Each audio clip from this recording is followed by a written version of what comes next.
Okay, Kamaitachi, one of the more legendary collaborations of Eikoh Hosoe, this one with Tatsumi Hijikata, from originally published, I believe, in 1964. This is the second edition of the Aperture print, which features 8 extra photos plus an introduction, a preface, and a poem, as well as a different design from the original 2 versions. Yeah, we start with the intro and then we get into it. So we'll give you the first photo to look at, just while I give you some brief background on the book.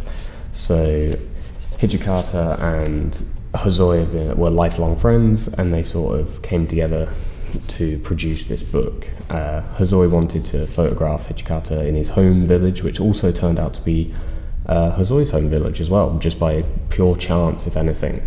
So they went back there to sort of film this series, which focuses on Japanese folklore of the Kamaitachi, the name of the book, which is a mythical creature, literally translates as sickle weasel, which Hosoe felt Hijikata had that sort of energy about him, which meant like a sort of dangerous, humorous sort of thing, is which he describes it. The book itself is, if you want to put it into a genre, the only genre that really fits is Hosoe's term of like Eikoh Hosoe reality, and it sort of blends the line of sort of this documentary of a post-war village in Japan, and also the performances, the documentation, I guess, of the performances of Hijikata, but also mixing those two together, it ends up being this sort of surreal experience from start to finish. Yeah, so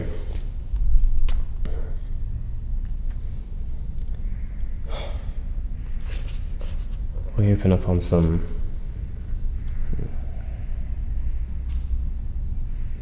noise outside. Nice.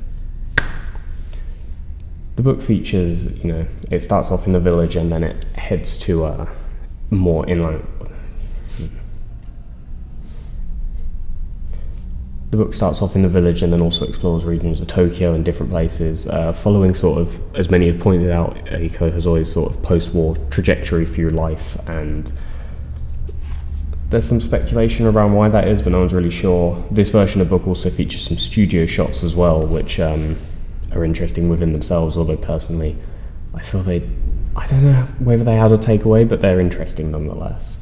The first image we have Hijikata himself point out pretty clearly being sort of inspected with a magnifying glass, and in the introduction and the preface someone sort of speculates what is this old lady possibly looking at, because it can't be anything. Surely she's not looking at his skin, maybe looking into the inside him, which Hosoe probably aimed to do by capturing this Kamaitachi spirit that burdens within him. You'll notice this sort of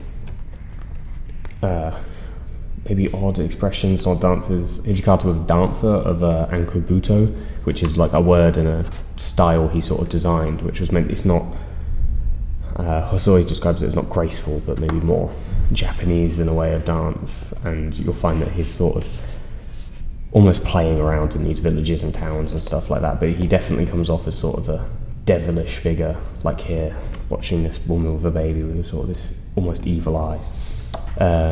Just while we have this book's really interesting design-wise, just because like sort of landscape photos take up the double spread, and then these ones, I don't think there's any examples of like 2 portrait photos. It's always marked with this sort of blue. The design was by Eikoh Tanaka. I don't know a lot about him, but I think it's just a really interesting decision. Just sort of space it out. Again, like single thing, and obviously 35mm print, so that aspect ratio as digital tends to be a bit chunkier. There's another way he sort of almost kidnaps someone. Some of them you wonder like how the hell did they get away with some of this shit, because they were just running around being lunatics and Hosoe was just photographing the whole thing. It gets kind of wild. Here's one of the studio ones. I'll probably have to cut this out for YouTube, but they are somewhat strange and obscene and dirty. This one's almost Iraqi-esque, if not for this sort of odd vignette and stuff like that. Rather contemplative.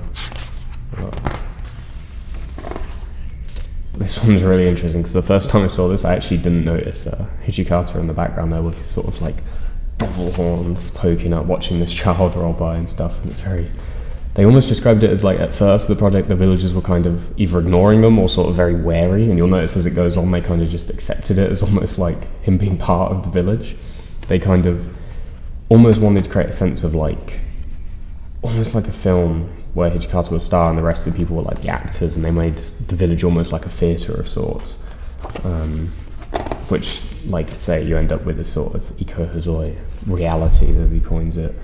And blending the line between sort of documentary and staged, although people don't say it's staged. Staged seems to be a very different thing, because these things are very spontaneous and sort of sporadic. Which raise a lot of questions about like modern staged, or when people say conceptual photography, and it ends up, you know, not to nitpick, but nothing of the same caliber as what this is, which makes this so interesting. Some of them really dramatic as well, something that Hosoe was known for in his other work and other collaborations and stuff like that. Like very strong contrasts and lights and shadows and things really bring out, which is very cool. Like this one especially, where you can almost like just make him out but not fully. Some of them makes you really sit and look at it for a while before you fully figure out what's going on in like the barn with the background and him sort of hunched over. And you'll hear like almost like on the shelf stretching things, like he's hidden himself waiting for someone to come across him and be like, and scare them. He really gives off the feeling of a spirit, I think, which is what he was going for. This is probably one of the more famous shots, and probably interesting from a design perspective, because it's a portrait, but it goes sideways of him just like on these sort of things, watching over the fields with a very dramatic sky, which I believe was the cover for the original versions of the book. Again, back in the dark here. Another portrait shot as well, which I think is really sort of a unique choice, as you do lose stuff here, but obviously I think it works personally. There's another of him interacting with the villagers, like I said before, where he'd been more sort of accepted into the group, as it was. They're kind of laughing at him, joking around and stuff like that, despite him being sort of a menace in this environment, which to me is kind of fascinating, that this style of performance and stuff can be, he can just start doing this wherever and kind of transform and sort of entertain people and stuff like that. Like here as well, where he's being carried through like he's some sort of king or something. It's really interesting, and this is where sort of the battle between sort of Eikoh Hosoe's style of photography and sort of the photography at the time comes along, as the photography at the time was known as like, it was sort of an age of sort of realism and being as real, as Hosoe didn't follow that. They were kind of making their own images and sort of playing around a lot, which you see a lot more nowadays, but at the time some even went as far as to say as Hosoe's like, not photography, that's not, even though he's using a camera, which sounds absurd now, but at the time it was like, no, you go out and you take whatever's in front of you, you can't change it and stuff like that, which is something that still probably sticks around today when you think of like maybe Nan Goldin. Like she had a quote where she said like, oh, I feel as though I can't even move a beer bottle in the background or anything, otherwise it's not proper, and things like that, and sort of this idea of leaving things as they are, which we've seen very constructed imagery, but sort of stuff like this where if you didn't know, you'd think this was something that you'd seen. Interesting with stuff like this almost reminds me of like woodcut prints as well, just sort of these scenes of ordinary people, obviously not so ordinary people in this one, but like here and the last one, sort of they could be on that scale if they were like cut out, and it would be labeled something like farmers in the fields having lunch or something, you know. So it's interesting to see sort of this modern form of dance, which at the time was brand new, merged in with these scenes of sort of rural living and children and stuff like that, and it sort of that deepens that connection between sort of the loss of the rural landscape that Eikoh Hosoe wanted to preserve, and also the invasion of new sort of technologies and things like that. So there's sort of a double meaning in this one. This is the first time we actually see Hijikata in the air, like flying almost, and his cape sort of up like wings. It's quite cool. I said before, like, another way to describe Buto would be like, he's not like a swan, he's more like a raven, like attacking the ground almost, was someone's way of describing it. Ravens as well also cropping up constantly in photography, especially Japanese photography. Here's another eerie one of him sort of almost looking at this girl like it's prey, and he's like a monster, a demon in the background hanging off the rafters.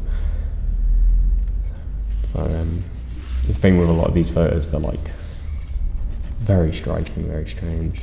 Like where he sat here, there's almost a sense of comedy again, where some of the kids are laughing at him and stuff, and this fella's wondering what the hell is going on and stuff.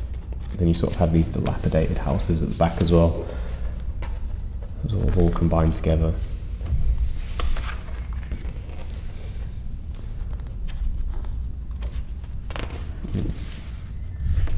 Missing page. So this is actually the cover of this version of the book. It's really interesting, like sort of surrounded by these white flowers. White flowers in Japan, obviously connected with, I say obviously, but like often connected with death and things like that. So you could almost take this as though he's like has attacked this little girl, and it looks like it's the same girl from that previous shot. If you look at the sort of flower crown she has as well, like it's almost like a Kamaitachi's caught its victim.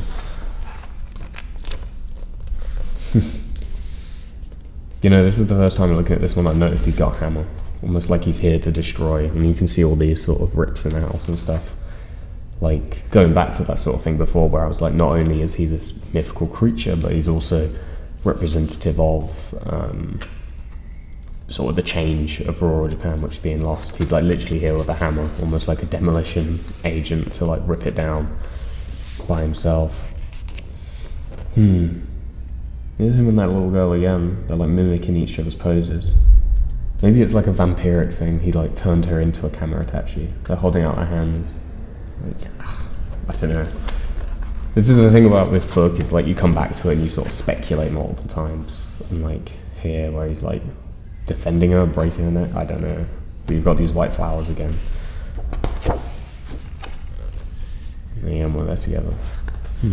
I wonder who this little girl was, because she's not talked about anywhere, but she does repeatedly come up in these photos. I wonder where he is. And now we come to probably one of the more infamous photos of the series, where Hijikata is literally like shitting in a field, and Hosoe caught it. Which, I mean, make of that what you will. He's shitting on the landscape, quite literally. But and interestingly, this is the photo they put just before the poem. This poem as well also has a strong reference to sort of like ravens and crows and things like that, and sort of talks about a madman out there and the stuff. It's quite interesting. I'm not a poet, so I'm not going to sit and analyse it, but it definitely fits. I'm not sure if it was written for the book or whether it was another poem used in the book or something like that. I love photos like these. This is proper... How do I put it? I always feel with older photos, there is a figure in this field that you may not have noticed straight off the bat, but they don't mind that. As in modern photography, it's all about in your face, very close-up stuff. It's got to be able to be visible on a tiny screen, as this one just lets you go, well, here's a landscape, maybe you'll notice this figure sort of running away as sort of this darkness comes in, which is like the story of the Kamaitachi, like kind of haunting the fields for children who don't go home and stuff. So for me, this is like a very cool photo, especially the way the light reflects off of the these sort of rice paddies and things like that, almost like they're mirrors, and they kind of highlight where this girl is as well. And here's one where Hijikata is literally on the ground, like at one with it, almost like he's died here, is the sense you get. But then boom, back with this energy of him running around again, like he's come back to life. And I love the blur in these and sort of the real grittiness of them that you get from the obviously 35mm films, so they're going to be that level, but these really sort of push it a little bit, almost into the sort of like Moriyama-esque end of the section. It's something that you sort of see, especially in the 1960s from Japanese photography, sort of like, you know, black and white, grainy, blurry, that sort of areburi bokeh style, which at this stage I'm trying to think the timeline in my head of like Vivo to all the other stuff, whether Moriyama was already at least in contact with Hosoe or knew of him, but definitely I feel like Moriyama was definitely an influence on... No, Hosoe was an influence on Moriyama. Hosoe was like the generation a bit before, like, so he had like the Vivo group and stuff like that, Eyes of 10, which then sort of, in art history, you track down to Provoke and things like that. There's one of him here where he's almost blurred completely, like literally like a ghost. Speaking of which, that's another interpretation of this sort of blur on the character, is Japanese ghost photos are quite different, and it's like any level of distortion.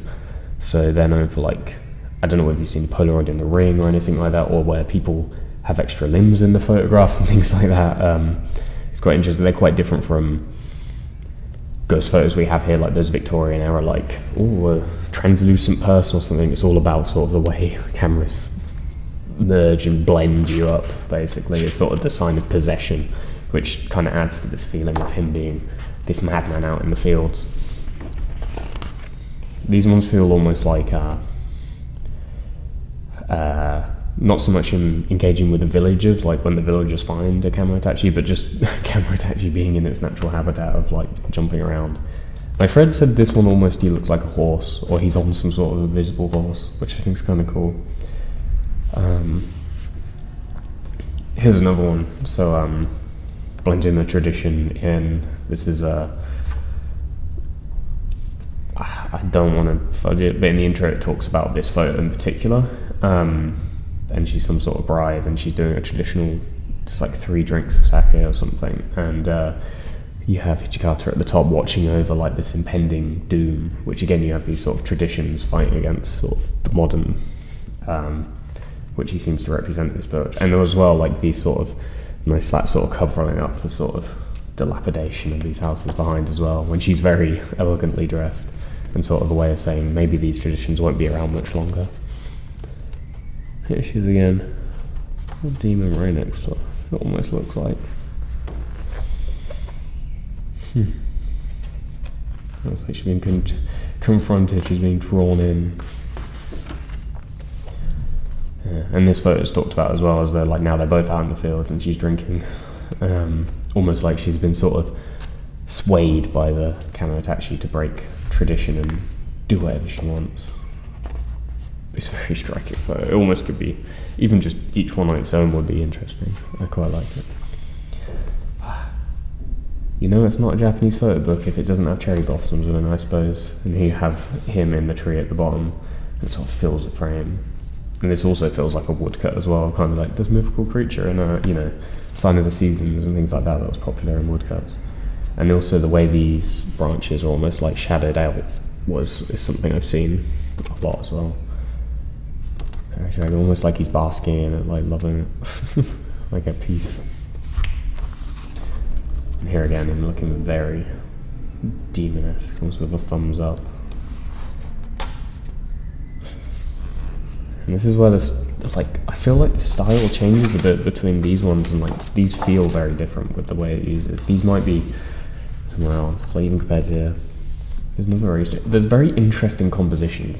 This one stands out for me for some reason, because obviously the focal point's like way up in the corner, and you have all this grass, almost like he's popped up. And he literally has a sickle in this one, so it's almost like you can't see over the grass, and then boom, it's there right over you, like it's jumped out at you. But very cool composition. Here's some more, I think, in the studio. It's very dramatic, in your face, details on wrinkles and stuff like that, like he's almost haunting this family directly in these ones. They've just gone to get their photos taken, he's appeared in the background when they look back on the negatives.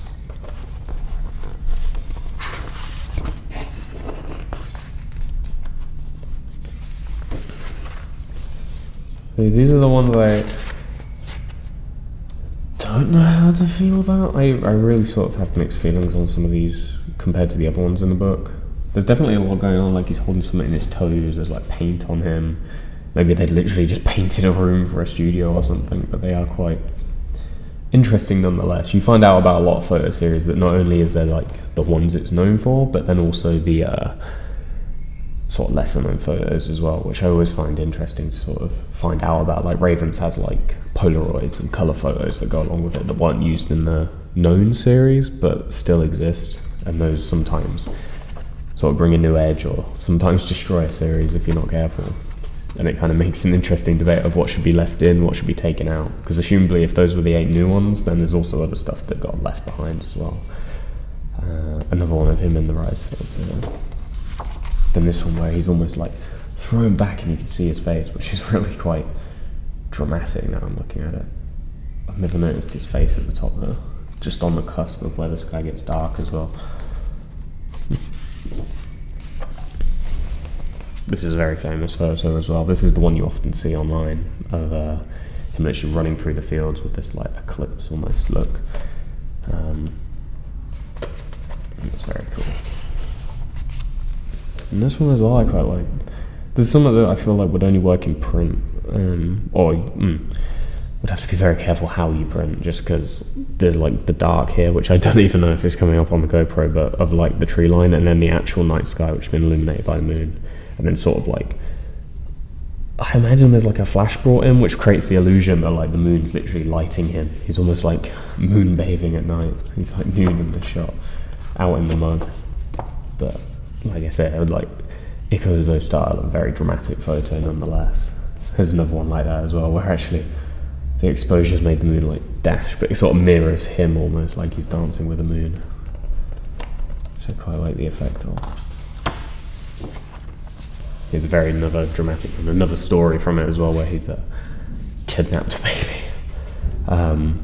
Whether that was staged or whether that was like in some of the forewords you read, is like literally like, oh, we're just gonna borrow this baby real quick and get the photo, and then like obviously they gave it back, but still I wouldn't want to be that mother having her baby stolen away. But it did create a very dramatic photo, so you can decide for yourself whether that's okay or not. And here we have Hosoe's afterword. Again, he talks about sort of the post-war period and things like that. Fun fact about Hosoe, he was actually born Toshihiro Hosoe. He changed his name to Eikoh to sort of represent that sort of post-war period he was a part of and grew up in, and what he aimed to document with his camera, with his sort of Eikoh Hosoe realism, as it was. And then we have the final credits. And then there is a list of sort of thank yous and things like that. But yeah. And the jacket design. I do want to point out as well, for the first time I took the sort of dust cover off of this book, and it's actually... I'm not going to be able to get it off now, am I? Always the way. And it's actually a very cool sort of design from... literally one of the photos sort of turned into like this extreme black and white graphic, which I really like, with the rice fields where he's sort of like trudging through it. But keep that safe from damage here with the dust check off. But there, that is Kamaitachi, the most up-to-date version of the book. I'd love to find a older one, but they're quite rare and they're quite expensive. This is one of those sort of standout pieces of that post-war Japanese photography, alongside sort of Ravens and Ordeal by Roses and all those sort of other books you've heard of. But that's Kamaitachi. I hope you've enjoyed the video. I hope to get on them a bit more, to post some more from other books as well that I have. But thanks for watching.